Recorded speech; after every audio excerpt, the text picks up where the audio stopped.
Hello दोस्तों, आज फिर पॉलिटी की क्लास को आगे बढ़ाते हुए आज का चैप्टर भाग और अनुसूची। ठीक, तो मूल संविधान में 22 भाग था।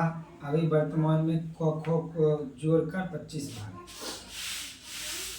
भाग 1 संघ एवं उसका राज्य क्षेत्र का चर्चा है। भाग 1 में अनुच्छेद 1 से 4 तक। नागरिकता भाग 2 में नागरिकता का चर्चा है। आर्टिकल 11 से 5 से 11 नागरिकता की चर्चा, आर्टिकल 5 से 11। मौलिक अधिकार भाग 3 में मौलिक अधिकार की चर्चा है, आर्टिकल 12 से 35 के बीच।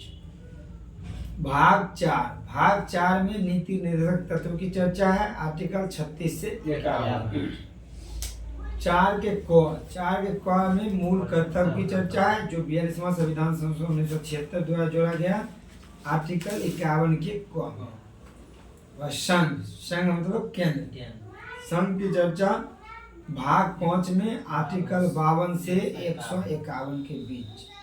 फिर राज्य की चर्चा भाग 6 में आर्टिकल 152 से लेकर 237 के बीच। भाग 7 में पहली अनुसूची के भाग ख के राज्य, आर्टिकल 238। भाग 8 में संघ राज्य क्षेत्र यानी कि केंद्र शासित प्रदेश सहित, इसकी चर्चा आर्टिकल 239 से 282 में। भाग 9 पंचायत, बहुत भिरिया क्वेश्चन है। भाग 9 में पंचायत की चर्चा है। पंचायत की चर्चा आर्टिकल 243 क से लेकर 243 के 9 तक। उसके बाद 9 के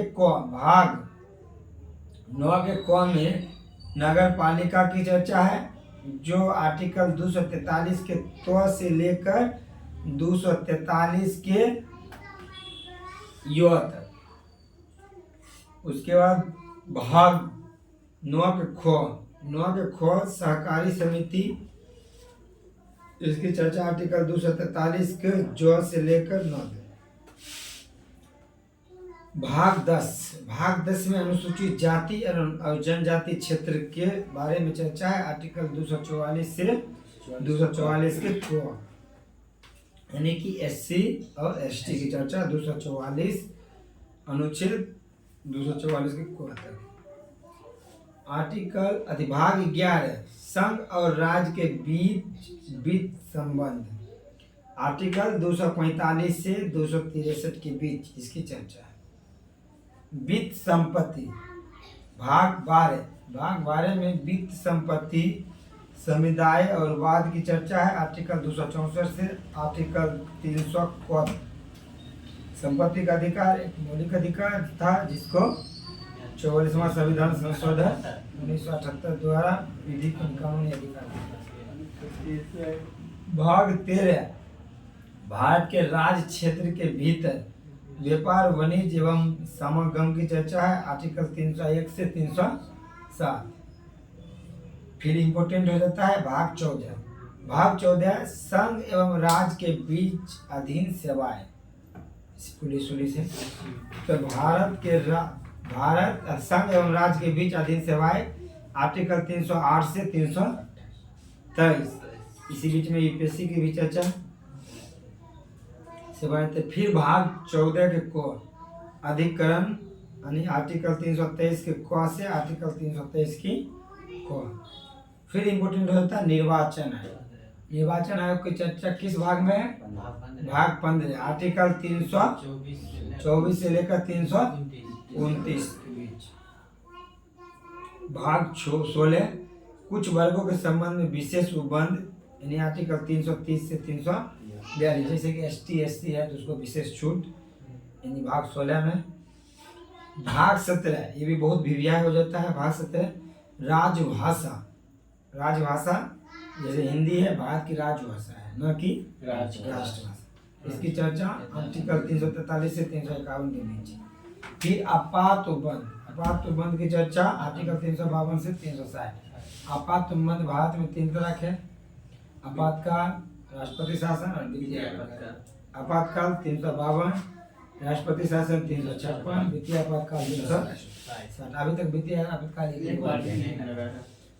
प्रकीर्ण की चर्चा आर्टिकल 361 से 367 और सबसे ज्यादा इम्पोर्टेंट संविधान संशोधन आर्टिकल 368। इसमें मेन रूप से भाग है जो इम्पोर्टेंट है। भाग 1 संघ और उसका राज क्षेत्र, भाग 2 नागरिकता, भाग 3 मौलिक अधिकार, भाग 4 नीति निषेध तत्व, भाग 4 को मूल कर्तव्य जो रूस से लिया गया है। तो वह संघ का चर्चा भाग 5 में और राज्य की चर्चा 6 में। उसके बाद हो जाता है संघ राज्य क्षेत्र यानी केंद्र शासित प्रदेश की चर्चा भाग 8 में। फिर 9 में पंचायती राज, 9 में क में नगर पालिका।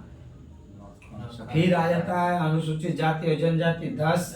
फिर 11 संघ और उसका राज्य क्षेत्र के बीच संबंध। फिर भाग 14 संघ एवं राज्य के बीच अधीन सेवाएं। फिर आ जाता है इम्पोर्टेंट भाग 15 जो निर्वाचन। फिर 17 राजभाषा, 18 आपात बंद और 20 संविधान संशोधन। इतना ही इम्पोर्टेंट है, इसको याद रख लिया, क्वेश्चन भाग से नहीं छूटेगा। अब अनुसूची, मूल संविधान में 8 अनुसूची थी, लेकिन वर्तमान में कितनी अनुसूची है? 12 अनुसूची। अनुसूची 1 इसमें राज्य व संघ राज्य क्षेत्र का चर्चा है, यानी 8 राज्य और 28 राज्य और 8 केंद्र शासित प्रदेश की चर्चा अनुसूची 1 में भी है, भाग 1 में भी है। ठीक। अनुसूची 2 इसमें पदाधिकारी का वेतन और भत्ता को उल्लेख है। फिर तीसरा में शपथ। पहले शपथ लेने से पहले बड़ा बड़ा पदाधिकारी अपना वेतन के बारे में बात करते हैं कि मेरा वेतन कितना होना चाहिए। तो पहले वेतन की चर्चा अनुसूची 2 में, फिर शपथ की चर्चा अनुसूची 3। अनुसूची 3 इसमें विभिन्न पदाधिकारी जैसे कि राष्ट्रपति, उपराष्ट्रपति, सुप्रीम कोर्ट, हाई कोर्ट के न्यायाधीश का पद ग्रहण के समय ली जाने वाली शपथ की चर्चा है। अनुसूची 4 विभिन्न राज्य और संघीय क्षेत्र केंद्र शासित प्रदेश की राज्यसभा में प्रतिनिधित्व का विवरण दिया गया है। राज्यसभा में सीट की चर्चा है, 28 राज्य और दिल्ली, पुदुचेरी और जम्मू कश्मीर सब जाएगा। इन तीनों राज्य से राज्यसभा में सीट जाएगा, इसी का चर्चा भाग 4। सॉरी अनुसूची 4। अनुसूची 5 इसमें अनुसूचित क्षेत्र और अनुसूचित जनजाति के प्रशासन और नियंत्रण के बारे में उल्लेख है, यानी कि अनुसूची 5 में ST और SC जनजाति के प्रशासन और नियंत्रण के बारे में उल्लेख है। जैसे कि SC और ST के लिए अलग अलग कभी कभी देखेगा तुम कि थाना की भी व्यवस्था है, वही वह प्रशासन और उसका नियंत्रण के बारे में उल्लेख। अनुसूची 6 इसमें 4 राज्य को विशेष प्रशासन के बारे में प्रावधान है। इस 4 राज्य के जनजातीय क्षेत्र को विशेष प्रशासन के बारे में प्रावधान। कौन कौन राज्य है? AMTF कैसे याद रखेगा? AMTF।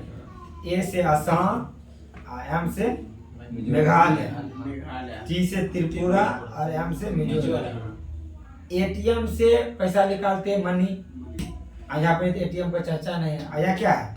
AMTF यानी ATM से नहीं, यानी मनी नहीं निकालेंगे। मणिपुर की चर्चा नहीं है, तो मणिपुर का बदलाव क्यों है? मिजोरम। AMTM याद इस तरह से रह सकता है कि A मतलब असम, M मतलब मेघालय, T मतलब त्रिपुरा, फिर M मतलब मिजोरम। नॉट मनी, ATM खा जाता था ना मनी। ठीक हो गया। अनुसूची 7 इसमें केंद्र एवं राज्यों के बीच शक्तियों के बंटवारे के बारे में विवरण दिया गया है। इसके अंतर्गत 3 सूचियां दी गई है। कौन कौन सूची है? संघ सूची, राज सूची, संवर्ग। संघ सूची में पहले 97 विषय था और 100 विषय। संघ सूची पर कानून बनाने का अधिकार किसको होता है? केंद्र सरकार की होता है। राज सूची में पहले 66 विषय था, अब कितना है? 61। राज सूची में कानून बनाने का अधिकार किसको है? राज। लेकिन कभी कभी देश हित में केंद्र भी चाहेगा तो राज सूची में कानून बना सकता है। किस आर्टिकल के तहत? 249। अब देखो संवर्धित सूची, इसमें दोनों का अधिकार होगा, केंद्र और राज्य। लेकिन केंद्र अगर कानून बना दिया तो उसका ज्यादा मान्यता होता है। ठीक, तो समवर्ती सूची में पहले 47 विषय था, अब कितना है 52। तो 47 था, 52 हो गया, यानी 5 गो बढ़ गया। और राज्य सूची में पहले 66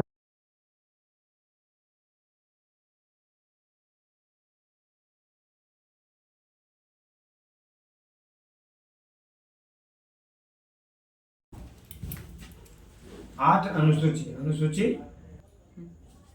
अनुसूची 8, इसमें 22 भाषाओं का उल्लेख है। मूल संविधान में कितनी भाषा थी? 14 भाषा थी। 21वां संविधान संशोधन 1967 के द्वारा सिंधी को तथा 71वां संविधान संशोधन 1992 के तहत कोनकी, मणिपुरी तथा नेपाली को, और 92 संविधान संशोधन 2003 के तहत मैथिली, डोगरी, संताली, बोडो को जोड़ा गया। फिर से देख लो, 21वां संविधान संशोधन 1967 के द्वारा सिंधी को राजभाषा का दर्जा दिया गया। उसके बाद 71वां संविधान संशोधन 1992 के तहत कोनकी, मणिपुरी और नेपाली, 3 भाषा को, कोनकी, मणिपुरी और नेपाली। क्वेश्चन पूछता है कि इनमें से कौन राजभाषा नहीं है? नेपाली देता है तो हम लोग मारा याद रखें, नेपाली को जोड़ा गया है। फिर 92वां संविधान संशोधन 2003 के तहत 4 भाषा, मैथिली, डोगरी, संताली और बोडो, ये पूछता है। ठीक, फिर 4 अनुसूची बाद में जोड़ा गया। अनुसूची, नवमा अनुसूची संविधान का यह प्रथम संशोधन के तहत 1951 में जोड़ा गया। इसमें राज्य द्वारा संपत्ति के अधिग्रहण की विधियों का उल्लेख किया गया है। इसमें शामिल विषय को न्यायालय में चुनौती नहीं दी जा सकती थी। वर्तमान में इस अनुसूची में 284 अधिनियम है। नवमा अनुसूची में क्या संशोधन किया था? पहला संशोधन किया था, और क्या चीज इसमें जोड़ा गया था? राज्यों की संपत्ति आधारित अधिग्रहण की विधियों को लेकर, और इसमें न्यायालय में चुनौती नहीं दी जा सकती थी, लेकिन आप देता है। लेकिन 11 जनवरी 2007 ईस्वी से संविधान में एक पीठ ने यह बताया कि मौलिक अधिकार के उल्लंघन होने पर उसको न्यायालय में चुनौती दी जा सकती है। 9वीं अनुसूची में जो विषय है उसको न्यायालय में चुनौती दी जा सकती है। किसके तहत? मौलिक अधिकार के उल्लंघन होने पर। फिर 10वां अनुसूची, यह 52वां संविधान संशोधन 1985 के द्वारा जोड़ा गया। इसमें दल बदल की चर्चा है। जैसे चुनाव हुआ, 6 महीना के अंदर कोई भी है, मतलब जो जीत गया विधायक, कोई किसी दूसरे पार्टी से जुड़ना चाहता है तो दल बदलू नहीं करेगा। 6 महीना के बाद जुटेगा, दल बदलू करेगा। लेकिन उसका पूरा दल, जैसे कि मान लो कि जदयू है, जदयू पूरा उठकर अगर किसी में गया तो दल बदलू नहीं कहलाएगा। ठीक, पूरा पार्टी। आगे देखो, अनुसूची 11, 73वां संविधान संशोधन 1973 के तहत जोड़ी गई। इसमें पंचायती राज के कार्य करने के लिए प्रावधान है। पंचायती राज में कुल कितनी विषय है? 29। 73वां संविधान संशोधन 1992। कौन अनुसूची? 11। अनुसूची 12, 74वां संविधान संशोधन 1993 जोड़े गए। इसमें नगर पालिका का चर्चा, इसमें 18 विषय है। और 11वां अनुसूची में 73वां संविधान संशोधन 1993 के तहत जोड़ी गई थी। इसमें 29 विषय है। 12वां अनुसूची में 74वां संविधान संशोधन के तहत 1993 इसमें 18 विषय है। देशी रियासत का भारत में विलय, रियासतों को भारत में सम्मिलित करने का श्रेय वल्लभ भाई पटेल को जाता है। इसके जन्मदिन पे एकता दिवस मनाते हैं। नेतृत्व में मंत्रालय बनाया गया था। टोटल रियासत की संख्या 552 552 भी देखने को मिलेगा, जिसमें 3 स्वतंत्र रहना चाहता था। कौन कौन? हैदराबाद, कश्मीर और जूनागढ़। हैदराबाद को सैन्य कार्रवाई के द्वारा मिलाया गया था। जूनागढ़ रियासत को जनमत संग्रह के आधार पर मिलाया गया। कश्मीर को विलय पत्र पर हस्ताक्षर करके मिलाया गया। ठीक, तो इसी के साथ दोस्तों आज का क्लास मेरा समाप्त होता है। अगर आप लोग को अच्छा लगे तो वीडियो को लाइक, चैनल को सब्सक्राइब जरूर करें, और मेरे साथ हर शाम को 6 बजे जुड़े। आपको एक वीडियो मिल जाएगा सुबह में 8 बजे, एक हिस्ट्री का वीडियो मिल जाएगा, शाम को 6 बजे पॉलिटी का वीडियो मिल जाएगा डेली। धन्यवाद।